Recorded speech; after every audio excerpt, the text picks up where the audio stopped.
জ্বালানি তেলের দাম বাড়ানোর প্রতিবাদে দেশ জুড়ে চলছে দ্বিতীয় দিনের গণপরিবহন ধর্মঘট। জনদুর্ভোগ চরমে। 2 দিন আগে টিকিট কাটছিলাম, কিন্তু এখন এখানে এসে দেখছি যে কাউন্টার বন্ধ। গন্তব্যস্থলে পৌঁছাতে হবে, আমাকে চাকরিতে জয়েন করতে হবে। এখন কিভাবে করবো আমি এটা? যানবাহন বন্ধের কারণে আমাদের ভোগান্তি হচ্ছে। আমরা চাই দ্রুত এই সমস্যার সমাধান হোক। রোববারের আগে প্রত্যাহার না করার ঘোষণা মালিক সমিতির। আগামী রোববারের আগ পর্যন্ত তো এখানে মালিকরা যা কর্মবিরতি পালন করতেছে সেটা প্রত্যাহার করার তো কোনো সুযোগ আমি দেখি না। দাম না কমালে ভাড়া বাড়ানোর হুঁশিয়ারি লঞ্চ মালিকদের।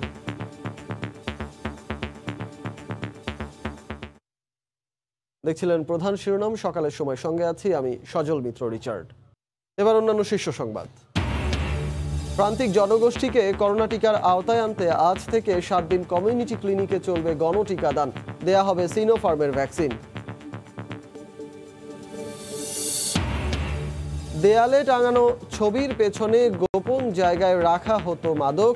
গুলশানের ক্যাপিটাল রিক্রিয়েশন ক্লাবে অভিনব কায়দায় লুকিয়ে রাখা বিপুল পরিমাণ মাদক র্যাবের অভিযানে জব্দ।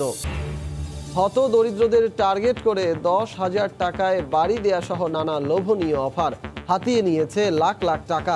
থানায় ভুক্তভোগীদের অভিযোগ, চক্রের মূল হোতাকে ধরতে অভিযান। এবং হাইড্রোজেন ফুয়েলের যুগে প্রবেশ করতে যাচ্ছে বাংলাদেশ। বর্জ্য ও পানি থেকে উৎপাদনের গবেষণা প্রায় শেষ। চট্টগ্রামে ল্যাব স্থাপন, আগামী বছর বাণিজ্যিকভাবে শুরুর আশা।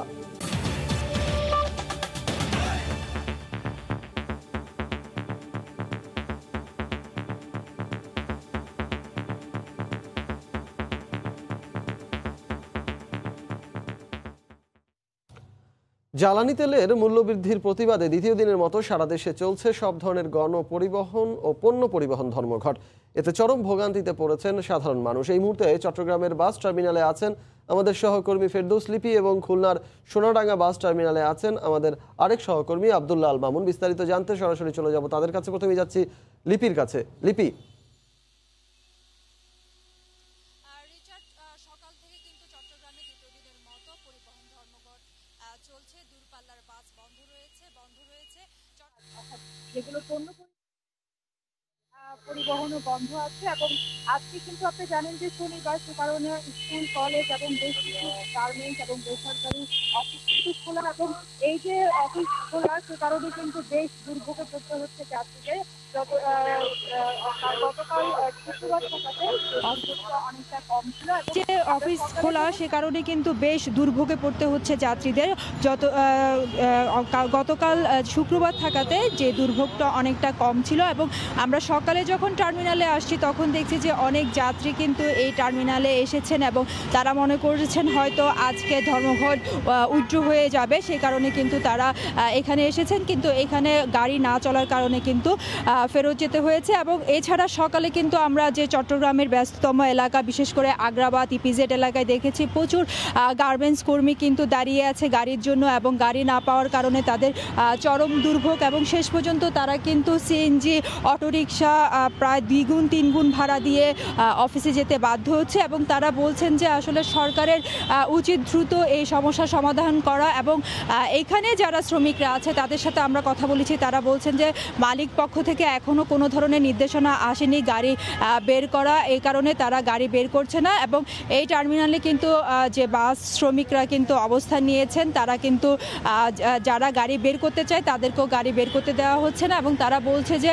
সরকার যেই তেলের দাম বৃদ্ধি করেছে, এই বাড়তি দামে তাদের পক্ষে গাড়ি চালানো সম্ভব না, কারণ এর মধ্য দিয়ে কিন্তু তাদের যে পরিবহন খরচ তা কয়েক গুণ বেড়ে যাবে। এবং এই যে বাড়তি টাকা দিয়ে পরিবহন চালালে তাদের শ্রমিক কিংবা মালিক তাদের পক্ষে আসলে লাভ থাকবে না। এবং তারা চাচ্ছে অতি দ্রুত সরকার যেন তাদের সাথে বৈঠক করে যে তেলের ভাড়া, তেলের যে মূল্য বৃদ্ধি করেছে সেই বৃদ্ধি প্রত্যাহার, অথবা বাস ভাড়া বাড়িয়ে এটার একটা সমস্যার সমাধান করতে। তো এই ছিল চট্টগ্রাম থেকে আমার কাছে ধর্মঘটের সর্বশেষ। আমরা খুলনার খবর জানতে চলে যাচ্ছি, সেখানে আমাদের রিপোর্টার মামুন আছেন। ধন্যবাদ লিপি। খুলনায়ও কিন্তু সারা দেশের মতো টানা দ্বিতীয় দিনের মতো চলছে পরিবহন শ্রমিকদের ধর্মঘট। চলছে ট্রাক, ট্যাঙ্ক লরি ও কাভার্ড ভ্যানের শ্রমিকদেরও ধর্মঘট। তো আমি এখন রয়েছি খুলনার সোনাডাঙ্গা বাস টার্মিনালে। এখানে কিন্তু আজও কিন্তু এখান থেকে কোনো বাস আসলে ছেড়ে যায়নি। সকাল থেকে কিন্তু আসলে যাত্রীরা আসতে শুরু করেছেন। আমরা দেখেছি সকাল থেকে এই সোনাডাঙ্গা বাস টার্মিনালে অনেক যাত্রী এসেছেন, যারা আসলে কেউ কেউ জানেনও যে পরিবহন ধর্মঘট চলছে, তবুও তাদের জরুরি প্রয়োজনে যদি কোনো উপায় তারা আসলে পান যে এখান থেকে যাওয়ার, সে কারণে তারা আসছেন। আমরা আসলে এখানে দেখেছি সীমাহীন দুর্ভোগে পড়েছেন যাত্রীরা, বিশেষ করে যারা আসলে অল্প দূরত্বে যেতে চান, যারা তাদের কিন্তু আমরা দেখেছি ব্যাটারি চালিত যে ইজি বাইক আছে, সেই ইজি বাইকে তারা আসলে যাতায়াত করছেন। এছাড়া আমরা আসলে এখানে দেখেছি যে এখান থেকে কিন্তু সোনাডাঙ্গা বাস টার্মিনাল থেকে কিন্তু মাইক্রো বাস খুলনার বিভিন্ন জায়গা থেকে যাচ্ছে, যেমন খুলনা থেকে বাগেরহাটে মাইক্রো বাস যাচ্ছে, খুলনা থেকে আপনার মাওয়া ঘাট পর্যন্ত মাইক্রোবাস যাচ্ছে, এবং এখানে কিন্তু অনেক বেশি ভাড়া গুনতে হচ্ছে যাত্রীদের। খুলনা কিন্তু নগরের মধ্যে যে খুলনা নগরের মধ্যে যে 3 হুইলার গাড়ি বা মাহেন্দ্রগুলো চলে, সেগুলোতেও কিন্তু ডিজেলের দাম বৃদ্ধির কারণে তারাও কিন্তু আসলে বন্ধ করে রেখেছে। খুলনা থেকে দূরপাল্লার যে যাতায়াতগুলো রয়েছে, যেমন খুলনা থেকে ঢাকা, খুলনা থেকে চট্টগ্রামের যে বাসগুলো রয়েছে, সেখানে কিন্তু আসলে যাত্রীরা কোনোভাবেই যেতে পারছেন না। তারা আসলে ভেঙে ভেঙে বারবার কোথাও না কোথাও বারবার কোনোভাবে আসলে ফিরে যাচ্ছেন।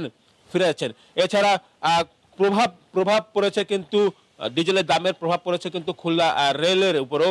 গতকালকে কিন্তু দেখেছি আমরা কোনো টিকিট কিন্তু আসলে ছিল না খুলনার থেকে ঢাকাগামী কোনো ট্রেনের। এছাড়া কিন্তু আসলে আরো যারা ট্রেন যাত্রী আছেন খুলনা থেকে বিভিন্ন রুটের, আজকে সকালেও আমরা খবর নিয়েছি ট্রেনে কিন্তু যাত্রীদের কিন্তু অনেক বেশি ভিড়। টিকিট প্রত্যাশীর থেকে টিকিটের চাহিদা কিন্তু আসলে অনেক বেশি। এছাড়া কিন্তু আমরা খোঁজ নিয়েছি যে পণ্যবাহী যে ট্রাক, তারাও সেগুলো কিন্তু আজ খুলনা শহরে একটিও আসেনি, ফলে পণ্যের যে দাম সেটিও বৃদ্ধি পাওয়ার শঙ্কা করা হচ্ছে। তো আমার কাছে পরিবহন ধর্মঘটের সর্বশেষ এই ছিল। খুলনা সোনাডাঙ্গা বাস টার্মিনাল থেকে ফিরে যাচ্ছি স্টুডিওতে রিচার্ডের কাছে। জ্বালানি তেলের মূল্য বৃদ্ধির প্রতিবাদে পণ্য এবং গণপরিবহন ধর্মঘট চলছে চট্টগ্রাম এবং খুলনার স্থানীয় বাস স্ট্যান্ড থেকে, সেগুলো জানাচ্ছিলেন আমাদের সহকর্মীরা। চট্টগ্রাম থেকে ফেরদৌস লিপি এবং খুলনা থেকে আমাদের সঙ্গে যোগ দিয়েছিলেন সহকর্মী আব্দুল্লাহ মামুন। দুর্গম কমিউনিটি ক্লিনিকে শুরু হচ্ছে গণটিকা। মুন্সিগঞ্জের বাগেশ্বর কমিউনিটি ক্লিনিকে টিকা নেয়ার জন্য লোকজন ভিড় করছেন। সেখানে আছেন আমাদের সহকর্মী নাসির উদ্দিন উজ্জ্বল। সরাসরি চলে যাব তার কাছে। উজ্জ্বল। রিচার্ড, এই হেমন্তের ভোরেই কিন্তু শিশির ভেজা মেথোপোর্ট এরিয়ে দেখেন বিভিন্ন বয়সী মানুষ কিন্তু এই প্রত্যন্ত অঞ্চলের যে বাগেশ্বর যে কমিউনিটি ক্লিনিক কেন্দ্রটি রয়েছে সেখানে লম্বা লাইনে দাঁড়িয়েছে, এবং এখানে যে নারী পুরুষ আপনার দুইটি লাইনে কিন্তু তারা এখানে আছেন। এবং এই জেলায় 117টি কমিউনিটি ক্লিনিকের মধ্যে কিন্তু আজকে 27টি কমিউনিটি ক্লিনিকে এই গণটিকার ব্যবস্থা রাখা হয়েছে। সেটি 6টি উপজেলার মধ্যে 3টি উপজেলায় চলছে। এই মুন্সিগঞ্জ সদর উপজেলায় 11টি কমিউনিটি ক্লিনিক, এবং গজারিয়াতে 6টি কমিউনিটি ক্লিনিক, এবং সিরাজদিখান উপজেলায় কিন্তু 10টি কমিউনিটি ক্লিনিকে এই টিকাদান চলছে। এবং আপনারা জানেন যে সকাল 9টা থেকে টিকা শুরু হবার কথা থাকলেও কিন্তু অনেক ভোরেই লোকজনের ভিড় থাকাতে 8টা থেকে কিন্তু এখানে টিকা কর্মসূচি শুরু হয়ে গেছে। আমি যদি আপনাকে একটু পরিসংখ্যান জানাতে পারি যে 17 লাখ মানুষের এই জেলায় এই পর্যন্ত কিন্তু 4,71,000 মানুষ প্রথম ডোজ গ্রহণ করে ফেলেছে, এবং এখানকার যে দ্বিতীয় ডোজ গ্রহণ করেছে সেটি কিন্তু 3,08,339 জন, এবং এই জেলায় এই পর্যন্ত কিন্তু 14,326 জন লোক এই করোনায় আক্রান্ত হয়েছে। মারা গেছে পর্যন্ত 94 জন। কিন্তু এখন কিন্তু একেবারেই কোভিড নিয়ন্ত্রণের দিকে। গেল 24 ঘন্টায় মাত্র একজন কিন্তু কোভিডে আক্রান্ত হয়েছে, এবং এখানকার প্রত্যন্ত অঞ্চলগুলোতে কিন্তু মানুষের মধ্যে সচেতনতা তৈরি হয়েছে টিকা গ্রহণের জন্য, এবং সে কারণে কিন্তু এই মানুষের আগ্রহ বেড়ে যাওয়ায় এই লম্বা লাইন আমরা লক্ষ্য করছি। এবং আপনারা দেখছেন যে কেন্দ্রের ভিতরে কিন্তু এখানকার যে এই কমিউনিটি ক্লিনিকের যিনি দায়িত্বে রয়েছেন তিনি একজন নারী, এবং তার নেতৃত্বে কিন্তু এখানে এই টিকা কর্মসূচি চলছে। এখানকার যারা স্বেচ্ছাসেবক রয়েছেন এবং এলাকার নেতৃস্থানীয়রা রয়েছেন তারা কিন্তু এই কার্যক্রমকে এগিয়ে নেবার জন্য নানাভাবে সহযোগিতা করছেন।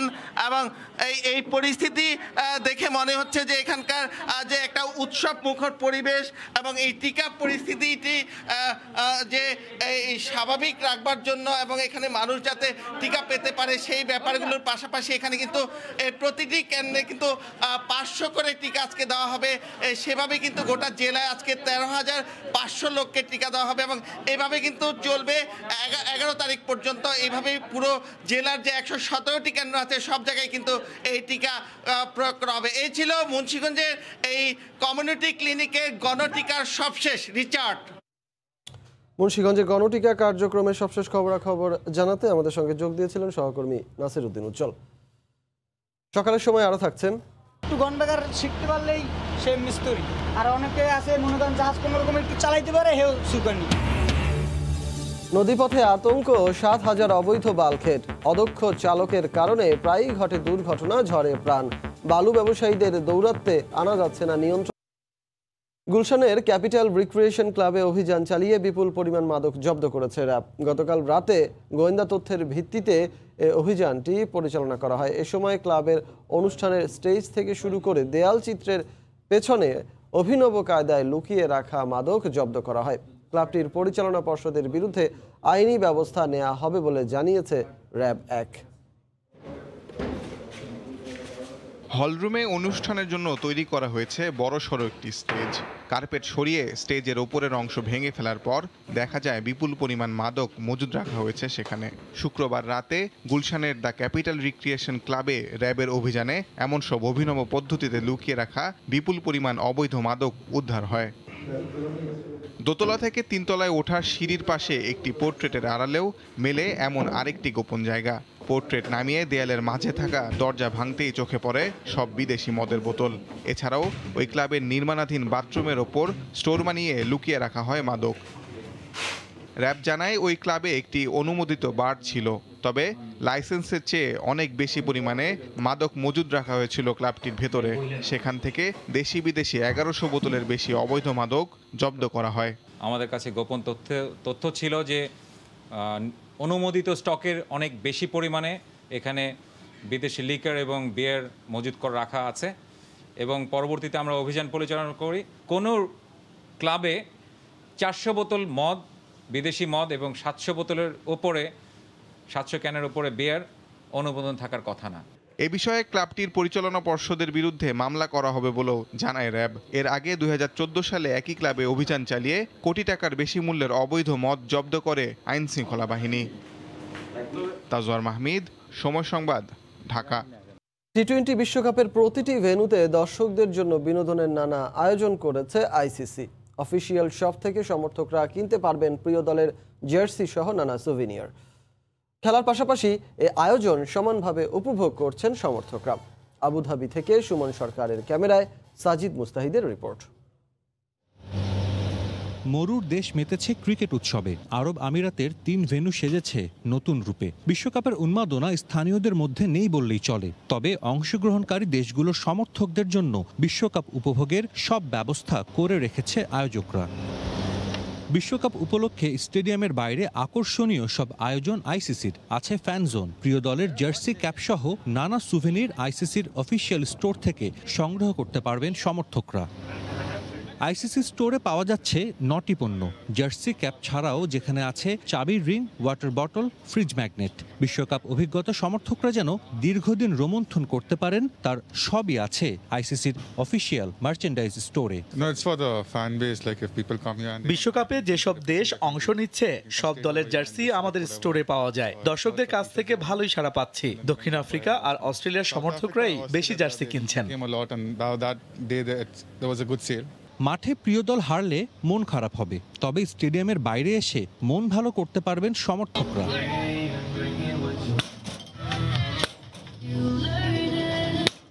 সঙ্গে ভোট দেয়া যাবে প্রিয় খেলোয়াড়কেও। খেলার বাইরে এসবেও বিনোদনের উপলক্ষ খুঁজে নিচ্ছেন দর্শকরা। খেলার আগে পরে অনেক দর্শকই এখানে আসছেন। আমাদের এই আয়োজন অনেকেরই ভালো লেগেছে। আমার খুব ভালো লেগেছে এখানে এসে, আমি অনেক মজা করেছি। আমার সব থেকে ভালো লেগেছে এসবই ছিল ফ্রি। করোনাকালে ক্রিকেটের মহাযজ্ঞ, আছে অনেক বিধিনিষেধ, তবে এই আয়োজনগুলো মাঠের খেলার বাইরে পুরো আসরকেও করে প্রাণবন্ত। সাজিদ মুস্তাহিদ, সময় সংবাদ, আবুধাবি, সংযুক্ত আরব আমিরাত। আবারও গণপরিবহন বন্ধে যাত্রীদের ভোগান্তির খবর। জ্বালানি তেলের দাম না কমালে ভাড়া বাড়ানোর হুঁশিয়ারি দিয়েছেন লঞ্চ মালিকরা। বরিশালের অভ্যন্তরীণ নৌ রুটে লঞ্চ চললেও এরই মধ্যে ভাড়া বেশি নেয়ার অভিযোগ যাত্রীদের। এ বিষয়ে বিস্তারিত জানাতে বরিশাল নদী বন্দরে আছেন আমাদের সহকর্মী শফিক মুন্সি। চলে যাব তার কাছে। শফিক, বরিশাল নদী বন্দরে কিন্তু এই মুহূর্তে একটি ছোট লঞ্চ যেটা ভোলা থেকে এসেছে। এই ভোলা থেকে এই লঞ্চটি আসার আগেও আমরা জেনেছি আজ সকাল ভোর 5টায় বরিশাল নদী বন্দর থেকে প্রথম একটি লঞ্চ ভোলার উদ্দেশ্যে ছেড়ে গেছে এবং এরপর থেকে এই এখন অবধি প্রায় 8টি লঞ্চ বরিশাল নদী বন্দর ত্যাগ করেছে। এই চিত্র কিন্তু সড়ক পথের একদমই উল্টো, কারণ বরিশাল থেকে সড়ক পথে কোনো ধরনের পরিবহন, বিশেষ করে যাত্রী এবং পণ্য, কোনো ধরনের পরিবহনে কিন্তু আসলে চলছে না। কিন্তু নদী বন্দর থেকে গতকাল এবং আজ দুদিন যাবতই লঞ্চ চলাচল স্বাভাবিক রয়েছে। বরিশালে গতদিন কিন্তু 38টি ছোট লঞ্চ তারা কিন্তু বরিশাল নৌবন্দর থেকে অভ্যন্তরীণ বিভিন্ন রুটে ভোলা, ইলিশা, মেহেন্দিগঞ্জ, মুলাদি, হিজলা এইসব জায়গায় কিন্তু গিয়েছে এবং এসেছে এবং আজকেও কিন্তু সেই ধারা অব্যাহত রয়েছে। তবে যে পরিবর্তনটি আজকে যাত্রীরা আমাদের কাছে জানিয়েছেন সেটি হচ্ছে ভাড়া কিন্তু ইতোমধ্যে এই ছোট লঞ্চগুলো কিছুটা বাড়িয়ে দিয়েছে। বিশেষ করে ভোলা কিন্তু গতকাল পর্যন্ত ভাড়া ছিল 90 টাকা আসন প্রতি, সেটা আজকে 100 টাকা 110 টাকা হয়েছে। মেহেন্দিগঞ্জে যে ভাড়াটি 60 টাকা ছিল সেটা 70 টাকা হয়েছে। এই ভাড়াটা বৃদ্ধির ব্যাপারে আমরা যতটুকু জেনেছিলাম যে গতকাল রাতে কিন্তু ঢাকায় অভ্যন্তরীণ লঞ্চ মালিক সমিতি তারা একটা সভা করেছিল এবং সভায় জানিয়েছিল যে ভাড়া বৃদ্ধি হোক কিংবা ডিজেলের দাম কমিয়ে হোক, সরকারের সিদ্ধান্ত যেটাই হোক, সেই অনুযায়ী তারা আজকে বিকালের পর থেকে আসলে লঞ্চের ভাড়া বৃদ্ধি সহ অন্যান্য যে কোনো বিষয় সিদ্ধান্ত নেবে। কিন্তু আজ সকাল থেকেই কিন্তু ভাড়া বৃদ্ধির অভিযোগ করেছে যাত্রীরা। তবে এই ভাড়া কিছুটা বৃদ্ধি হলেও যেই বিষয়টা আসলে সন্তোষজনক বলে জানিয়েছে সেটা হচ্ছে সড়ক পথে একটিও বাস বা ট্রাক না চললেও এখন পর্যন্ত বরিশাল নদীবন্দর থেকে স্বাভাবিকই রয়েছে নৌ চলাচল। বিভিন্ন রুটে গতকালের মতো আজকেও নৌ চলাচল সুন্দরভাবেই পরিচালিত হচ্ছে। এই ছিল বরিশাল নদীবন্দর থেকে পরিবহন ধর্মঘটকালীন সময়ের সর্বশেষ সংবাদ। আমি রিচার্ডের কাছে ফিরে যাচ্ছি স্টুডিওতে। বরিশাল নদীবন্দর থেকে যাত্রী ভোগান্তির সবশেষ খবরাখবর জানাচ্ছিলেন আমাদের সহকর্মী Shafiq Munshi. EDF Aluminium, redefine possibilities. 10,000 টাকায় ঢাকায় পাকা বাড়ি, স্বল্প মূল্যে পাঠানো হয় বিদেশে, 3 ভাগের 1 ভাগ দামে নিত্যপণ্য কেনার সুযোগ। এমনই সব লোভনীয় অফার দিয়ে 500-ও অধিক মানুষের 25 থেকে 30 লাখ টাকা হাতিয়ে নিয়েছে একটি চক্র। নিজেকে আইন শৃঙ্খলা বাহিনীর সদস্য পরিচয় দিয়ে প্রতারণার ফাঁদে ফেলেছে বাড্ডার হতদরিদ্র কিছু মানুষকে। এই ঘটনায় বাড্ডা থানায় একটি অভিযোগ দায়ের করেছে ভুক্তভোগী সাধারণ মানুষ। রাজধানীর দক্ষিণ বাড্ডার নানির বাড়ির মোড়, এই এলাকায় করোনার সময় হতদরিদ্র মানুষের সেবক হিসেবে হাজির হন মোহাম্মদ শরীফ নামে এক ব্যক্তি। এলাকায় স্বল্প মূল্যে নিত্য প্রয়োজনীয় পণ্য দেওয়ার কথা বলে সবার কাছ থেকে তুলে নেন 15 থেকে 20,000 টাকা। প্রথমে কিছু পণ্য দিয়ে সবার আস্থা অর্জন করেন, এরপরই বেরিয়ে এসে আসল চেহারা। রাজধানীর বিভিন্ন স্থানে বাড়ি, বিদেশে পাঠানো, স্বল্প মূল্যে স্বর্ণ দেওয়ার কথা বলে প্রায় 30 লাখ টাকা হাতিয়ে নিয়েছে চক্র। বাচ্চা ফেটা নিয়ে কাজ করে মানুষের বাসায় কাজ করে টাকা দিচ্ছি, চাল দিব, তেল দিব, পরে বাচ্চাটা কত কষ্ট হয়ে চলি। এখানে কম এখানে গদ দিব, ঘরের লেগে দিছি 10,000 টাকা। চাইল ডাইল না দিমু, 1 সপ্তাহের ভিতরে টাকা মানুষ জোগাড় করেন, 1 সপ্তাহের ভিতরে দিয়া দিমু। আমরা করে একটা বাড়ি দিমু, ঘর দিমু, আপনারা ওই কিছু টাকা দেন। সে বাইরে কথা বলছে, পরে কয়েকজন লোক জোগাড় করছে এই জায়গা, ঠিক আছে। জোগাড় করার পরে বলছে যে আমরা ঘর দেই, সরকারের মাধ্যমে ঘর দেই। পরে ঘরের লোক জোগাইছে এখানে। এই চক্রের প্রধান মোহাম্মদ শরীফ নিজেকে পরিচয় দিয়েছেন উত্তরা র্যাবের উচ্চপদস্থ কর্মকর্তা। আর এলাকার সাধারণ মানুষের আস্থা অর্জনের দায়িত্বে ছিলেন সুফিয়া নামের এক নারী। হত দরিদ্রদের টার্গেট করাই তাদের প্রধান কাজ। 20-30 লাখের মতন নিয়ে সুফিয়া, শরীফ আর সুফিয়ার আরেকটা ভাই আছে, তারা 3 জন পলাতক। ফোন দিলে আসে না, ধরে না। ফোন দিলে উনি আর উল্টা আমাদের হুমকি দেয়। ও আমাদের খুব কষ্ট দিতেছে, রোজার মাস ধরে আমাদের কষ্ট দিছে, ওর বিচার চাই আমরা। এই ঘটনায় রাজধানীর বাড্ডা থানায় অভিযোগ করেছে ভুক্তভোগী এলাকাবাসী। পুলিশ জানায় দ্রুতই অপরাধীকে আইনের আওতায় আনা হবে। একটা অভিযোগ পেয়েছি, যেহেতু এনারা প্রতারিত, অভিযোগে যেটা আছে। স্থানীয়রা জানান শরীফ দক্ষিণ বাড্ডা সহ বিভিন্ন এলাকার মানুষদের প্রতারিত করেছে। সাদাত রহমতুল্লাহ, সময় সংবাদ, ঢাকা। সকালের সময় আরো থাকছেন, করোনা রোগীর চিকিৎসায় এবার ট্যাবলেট উদ্ভাবনের ঘোষণা মার্কিন ঔষধ কোম্পানি ফাইজারের। সংক্রমণ প্রতিরোধে কার্যকর 89%, শিগগিরই অনুমোদনের আশা। দেশের নদীপথের আতঙ্ক, 7,000 অবৈধ বাল্কহেড। অদক্ষ চালক আর ফিটনেসবিহীন জলযানের ধাক্কায় প্রতিনিয়ত দুর্ঘটনায় প্রাণ হারাচ্ছেন মানুষ। অভিযোগ আছে ব্যবস্থা না নিয়ে উল্টো ঘুষের বিনিময়ে অবৈধ বাল্কহেডগুলোকে অবাধে চলাচল করতে দিচ্ছে দায়িত্বশীল সংস্থার কর্মকর্তারা। তবে ঘুষ নেয়ার প্রমাণ দিতে পারলে ব্যবস্থা নেয়ার আশ্বাস বিআইডব্লিউটি-এর। মার্জিয়া মুমুর রিপোর্ট। 5,221 কিলোমিটার দীর্ঘ নদীপথে মূর্তিমান আতঙ্ক, বালুবাহী নৌযান, বাল্কহেড। বুড়িগঙ্গা, তুরাগ, মেঘনা, শীতলক্ষা সহ দেশের বিভিন্ন নদীতে বেপরোয়া গতিতে চলা বাল্কহেডের ধাক্কায় প্রতিনিয়ত ডুবছে যাত্রীবাহী নৌযান, প্রাণ হারাচ্ছেন অসংখ্য মানুষ। সরকারি হিসেবে 4,700টি নিবন্ধিত বাল্কহেডের কথা বলা হলেও নদীতে চলছে 11,000 বাল্কহেড। আর এইসব অবৈধ বাল্কহেড চলছে দক্ষ মাস্টারের পরিবর্তে অদক্ষ শুকানি দিয়ে। নেই ফিটনেসের বালাই, চালকরাও স্বীকার করছেন প্রশিক্ষণ না থাকার কথা। অনেকের মাস্টার সার্টিফিকেট নাই, ঠিক আছে। আমার সিনিয়র একজন আছে, একটু গন্ডাগার শিখতে পারলেই সে মিস্ত্রি। আর অনেকে আছে মনে করেন জাহাজ কোনো রকম একটু চালাইতে পারে, হেও সুকানি। একটা মনে করেন জলে আর একটা জলে না, যদি ওই একটা বাতি না জ্বলে তাহলে আপনি বুঝতে পারবেন না যে একটা আইতে আছে। স্পিডে চলার কারণে দুর্ঘটনাগুলি ঘটে। বিআইডব্লিউটিএ বলছে অবৈধ বালু ব্যবসায়ীদের কারণেই নিয়ন্ত্রণে আনা যাচ্ছে না অনুমোদনহীন এসব বাল্কহেড। সংস্থার কেউ অবৈধ লেনদেনের মাধ্যমে অনুমোদনহীন বাল্কহেড চালাতে সহায়তা করলে প্রমাণ সাপেক্ষে ব্যবস্থা নেওয়ার আশ্বাস দিলেন বিআইডব্লিউটিএ চেয়ারম্যান। অবৈধ বালু ব্যবসায়ীরা এই বালুগুলো তুলছেন যেখান থেকে, যে বালু ব্যবস্থাপনা যেটা বিভিন্ন জায়গায় জেলা প্রশাসকরা দিয়ে থাকেন, সেখানে স্থানীয় পর্যায়েও একটু নজরদারি প্রয়োজন আছে। আমাদের কর্মচারী হোক আর পুলিশের কর্মচারী, অবশ্যই তাদের বিরুদ্ধে খুব কঠোর ব্যবস্থা নেওয়া। বাল্কহেডের ফিটনেস ও চালকদের লাইসেন্স প্রদানকারী একমাত্র সংস্থা নৌ পরিবহন অধিদপ্তর প্রধান চলমান অনিয়ম নিয়ে দিলেন দায়সারা জবাব। কৌশলগত, কারিগরি এবং এর যে সমস্ত ক্রু এগুলি ম্যান করে, এখানে সবার মধ্যে সমস্যা রয়েছে। গত মাসে আমরা 9টি ম্যাজিস্ট্রেট কোর্ট পরিচালনা করেছি, সেখানে 100টি মামলা করা হয়েছে। রাতের আধারে নদীতে বালুবাহী বাল্কহেড চলাচল নিষিদ্ধ করে বিজ্ঞপ্তি জারি হলেও মানা হচ্ছে না বেশিরভাগ নদীতে। মার্জিয়া মুমু, সময় সংবাদ, ঢাকা।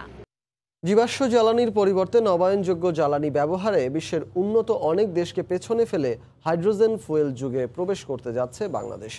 চট্টগ্রামেই নিত্য ব্যবহার্য বর্জ্য এবং পানি থেকে হাইড্রোজেন ফুয়েল উৎপাদনের গবেষণা এখন শেষ পর্যায়ে।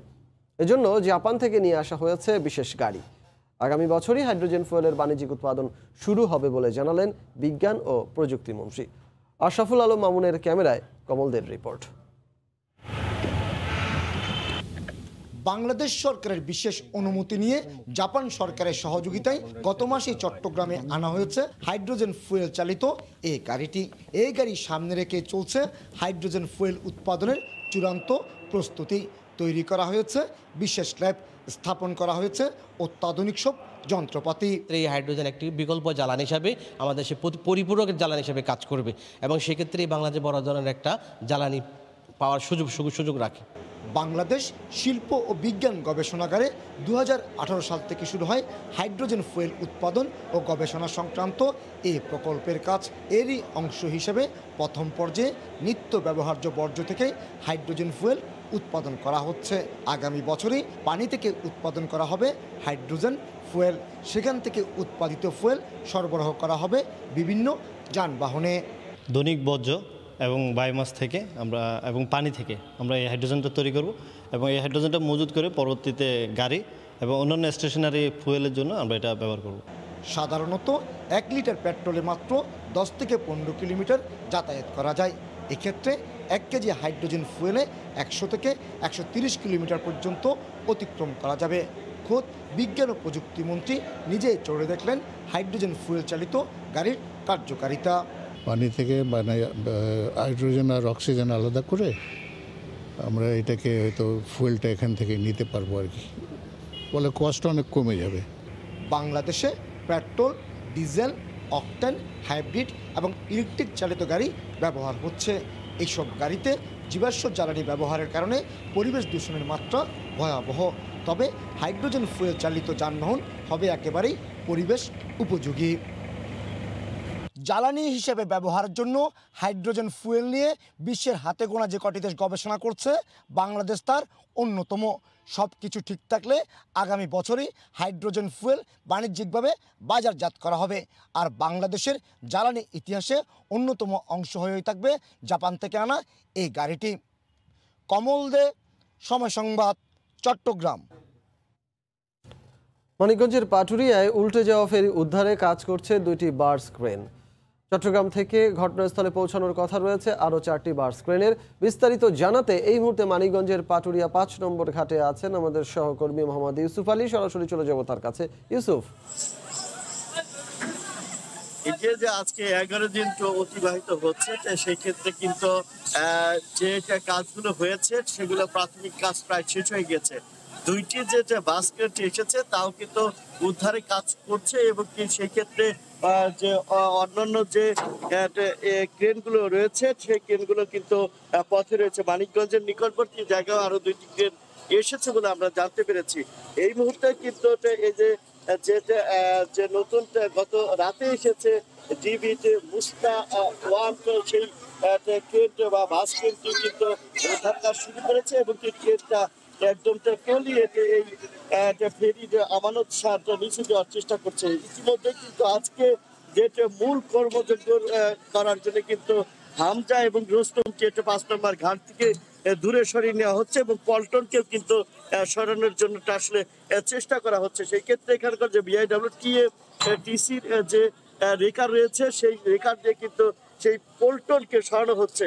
যদি বলি যে মূল যে কাজ সেটা কিন্তু শুরু হয়ে গেছে এবং কি যে কোনো মুহূর্তে যদি ক্রেনগুলো অর্থাৎ 6টি ক্রেন আসলে কিন্তু এটা উত্তোলন করা সম্ভব হবে, অর্থাৎ ট্রেনে ভাসিয়ে দেওয়া হবে বলে যারা এখানকার জেনেন কোম্পানি কাজ করছে তারা কিন্তু কোম্পানির যে ব্যবস্থাপনা পরিচালক রয়েছে তিনি আমাকে জানিয়েছে। এছাড়াও কিন্তু আজকে যে উৎসব জনতাও কিন্তু এসে ভিড় করছে এবং তারা কিন্তু করছে এবং কি যারা কাজ পর্যায়ক্রমে করছে এবং কি সেটা খুব অল্প সময়ের মধ্যে, যে এখানে যারা বলছে বলে সব কাজ প্রায় শেষ হয়েছে, শুধু এখন 6টা বাস ক্রেন দিয়ে এটাকে টেনে উপরে ভাসিয়ে তোলা হবে।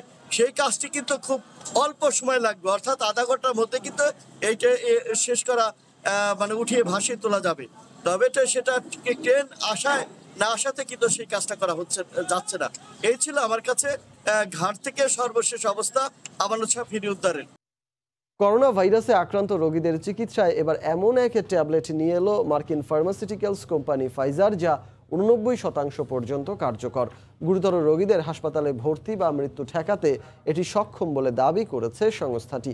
মহামারী মোকাবেলায় এই ট্যাবলেট অভাবনীয় পরিবর্তন আনতে পারে বলে আশাবাদী সংশ্লিষ্টরা। যুক্তরাজ্যের উদ্ভাবিত একই ধরনের একটি ট্যাবলেট অনুমোদন পাওয়ার একদিন পরই এ ঘোষণা দিল ফাইজার। সকালের সময়ের শীর্ষ সংবাদ জানিয়ে দিচ্ছি আরেকবার। জ্বালানি তেলের দাম বাড়ানোর প্রতিবাদে দেশ জুড়ে চলছে দ্বিতীয় দিনের গণপরিবহন ধর্মঘট। দুর্ভোগে সাধারণ মানুষ। দাম না কমালে ভাড়া বাড়ানোর হুঁশিয়ারি লঞ্চ মালিকদের।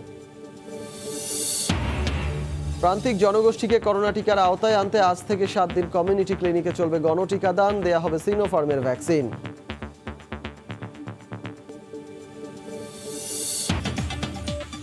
এই ছিল সকালের সময়ে। সঙ্গে থাকুন সময়ে।